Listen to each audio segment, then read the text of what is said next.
This is exercise 1 for the assembly drawings lesson.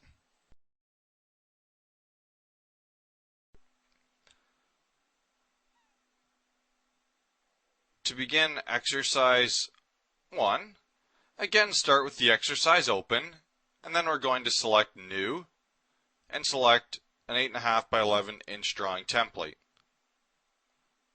We'll select the View palette, select the exercise 1 from the View palette, and insert an isometric view.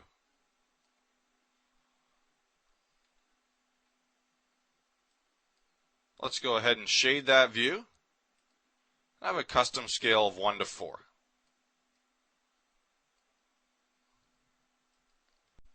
With the view inserted, we can then select Annotate, select Tables, and select Bill of Materials.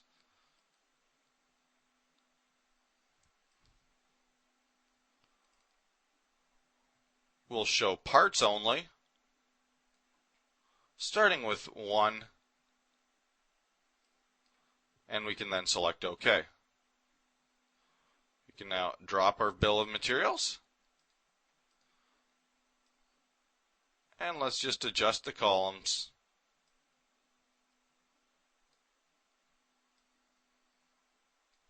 so that they fit in this area we have at the edge here.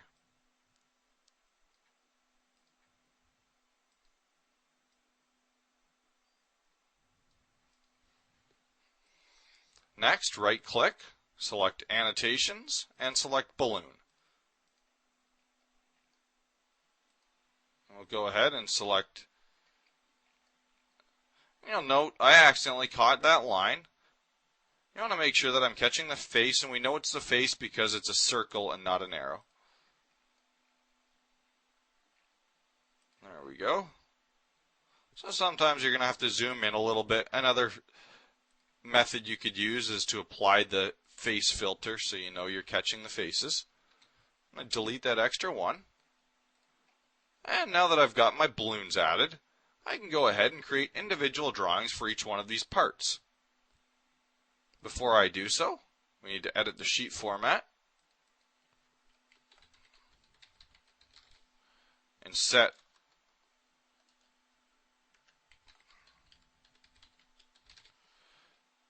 who drew it and who checked it. We can now return to editing the sheet.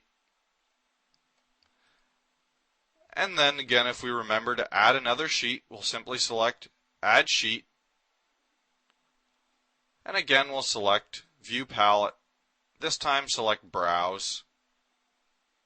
Within the Exercise 1 folder, we can create a drawing of the starting point 1 file.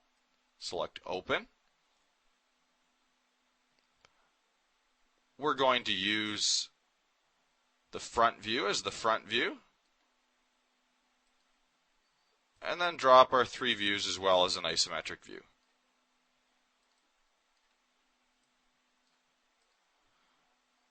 For this particular drawing, I would suggest that it would be wise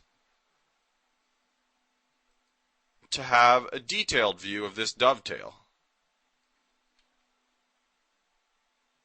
So let's go ahead and select Sketch, select Circle, sketch a circle around the dovetail, then select View Layout, select Detailed View,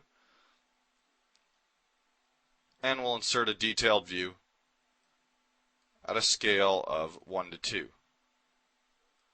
This will allow us a large enough scaled view to apply the appropriate dimensions. You can then go ahead again and add your drawn by name and check by name and save your drawing file. Should go ahead and continue to make a drawing file for each one of the components in this assembly. Well, that concludes this exercise, and again, I hope it was a help.